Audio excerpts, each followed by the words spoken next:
So I'm going to start off by asking, should we be nervous of populism? When we look around and we see Geert Wilders, the Golden Dawn, we see Syriza, we see the Front National in France, where they've been around for quite a while. Should we be scared? I make an exception for the Golden Dawn because I think that is actually a very dangerous movement. But generally speaking, I think populism is a very good thing.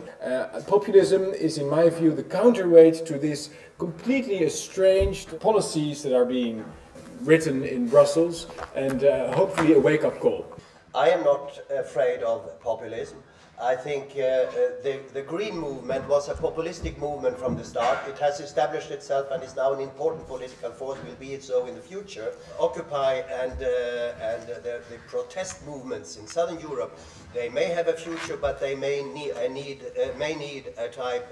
type of Karl Marx, who say, protesters all over the world unite.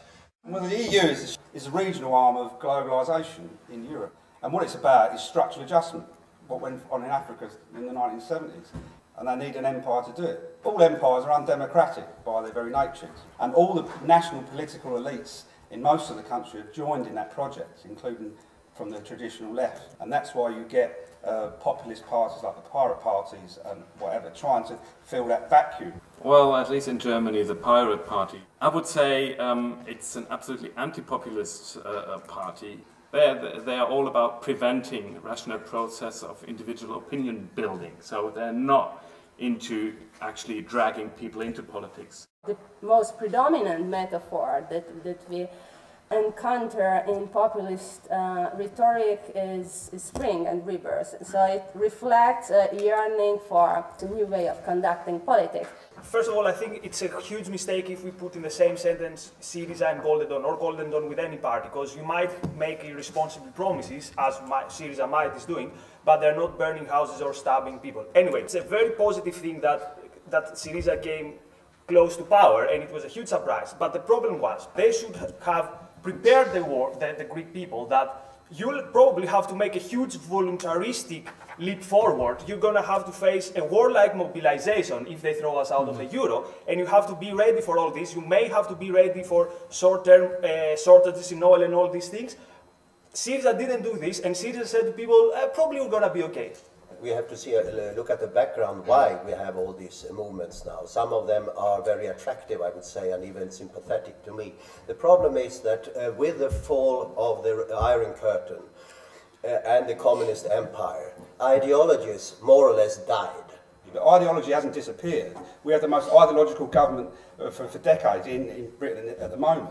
And I think the neoliberalism is the dominant ideology, and it's reflected in the left as well. And that's the crisis. And that's what's led to populist parties filling that vacuum. I would agree here that we cannot speak about of the end of the ideologies after 1989. Of course, there are no big, broad projects calling itself as ideology, or no big project calling itself a utopian. But still, you have a very coherent views, neoliberal but also depoliticized. This lack of ideas and ideologies from the part of the opposition is not even considered to be a problem. I mean, what they are basically doing is they fetishize form, and they completely neglect content. So look at the pirates. The German pirate party leader, he says that, you know, I don't care personally whether my party is in favor of German military intervention or not, as long as we have discussed it properly. So, you know, that kind of opposition, to me, is this is more dangerous than populism. Paradise Dreams have substituted ideologies, as if the purpose was to make people dream, to help people transcend this painful reality and find refuge in a fantasy life. So we see a sort of proliferation of paradise myth, European Parliament becoming the house of European democracy, and the Eurozone as a European that would turn into European family, a utopian project, and utopian projects are not democratic. The problem is the reason of existence of European Union is to destroy this illusion that people can make any difference. The message of EU is that there is no ideology. All you can do is a technocratic micromanagement of this and that. Maybe you can make this in a slightly different way. Maybe you can make this on a slightly different way. But EU by itself, it signifies the end of politics as we know it as grand narratives. The idea of Europe was that never more war between these countries. Should be war. That is the first point. The next project, in my view, should be to create some social equality, restore social equality between the citizens of Europe. The first reason to have a European Union was to bind Germany in it, and the second one was to keep the public out of politics. There is a danger here, the danger that will scapegoat the European Union as the source of all evils, and thus will leave off the hook the national governments. The European Union was set up primarily to diminish the sovereignty of statehood and as such to hollow out statehood generally. And if you are against states, if you're against sovereign states, then it's not such a big step to understand this organization also as to be against politics fundamentally. Contrasting ideas which strive for supremacy and then be implemented, because the whole idea of the European Union was to overcome those strives and to develop some kind of bureaucracy. Internationalism means supporting self-determination nations around the world, not absorbing them into the empire. If anything, what's happening now is that it's engendering national conflicts. In effect, it's really doing the opposite of what it's set out to do. We have one model, and that is not United States of America, that is India. India has more than double as much people as Europe has. And it has 23 official languages plus English. And they can make it, and they even call them, the world call India the biggest democracy in the world. If India can succeed, why should not Europe? There is a big danger here. What the EU is doing, it's being promoted now is that the way out of the crisis is only with more Europe. So for example, they say that what we need to do is give a bigger role in the European Central Bank, have more economic federalism, give more power to European Investment Bank or European Investment Fund. The question is, do we really want to do this? Do we really want to have these unaccountable institutions that have even more power? Or do we want to have a break with this? And if we want to have a break, do we have the nerve and do we have the idea about how we're going to do this? First, I'll paraphrase Margaret Thatcher saying that there is no such thing as objective interests. I mean, interest means they are always strongly intertwined with your identity, with your imagination, with your frustration, and how you, for example, imagine how would you like to live, and not how what are your direct interests now are. So all these combinations, all these intertwinements,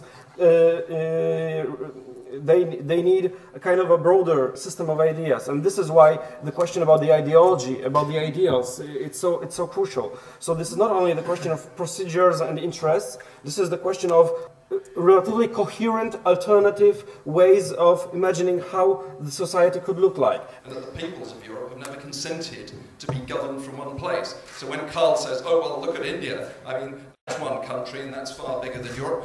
Why can't Europe be like India? Well, the reality is that India is a nation state. The vast majority of Germans, British, French, Swedish people have no desire to be governed from a set of institutions in Brussels. The great majority of European countries, the debate sounds very different.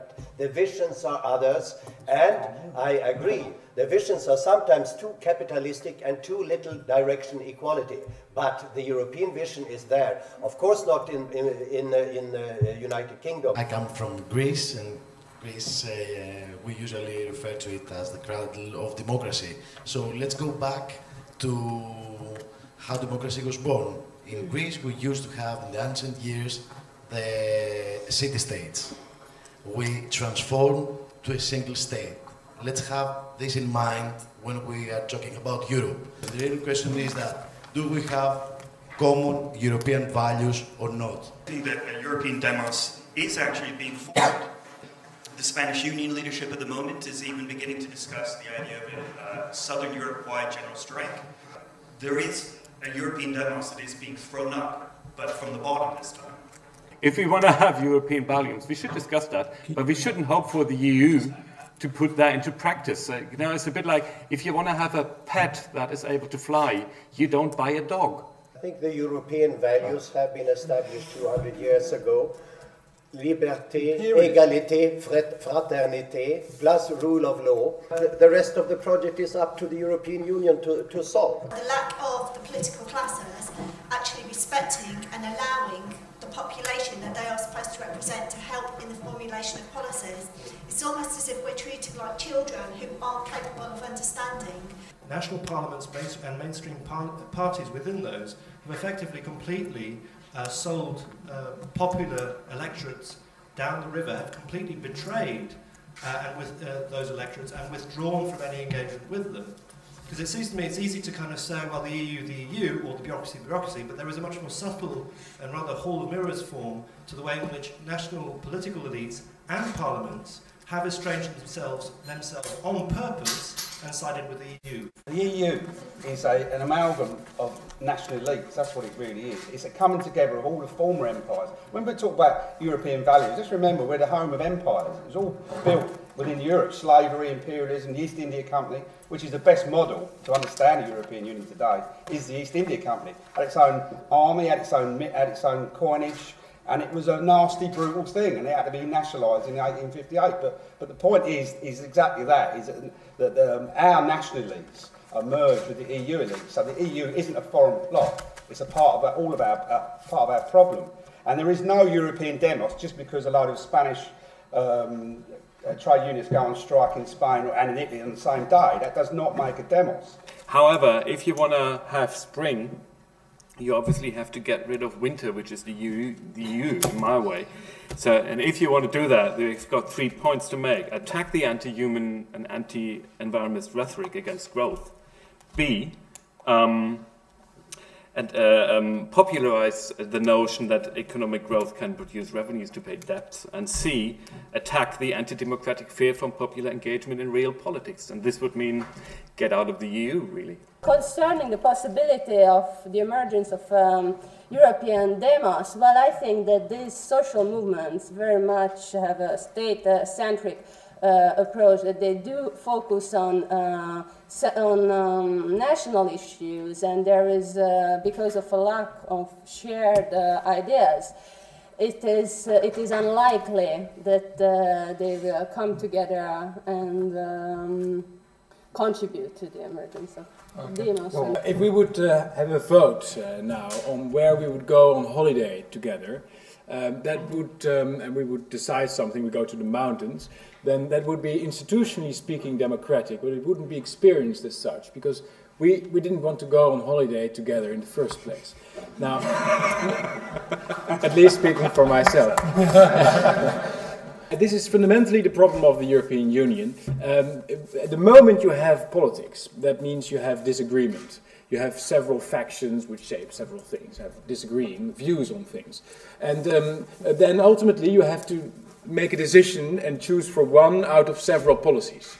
This will only work if there is a pre-political we, an experience of collective purpose that does not exist on the European level. Therefore, European decision-making is necessarily by consensus, must be shown to be made by consensus, because otherwise, if you have disagreeing views, people will say, well, we didn't want to be on this holiday in the first place.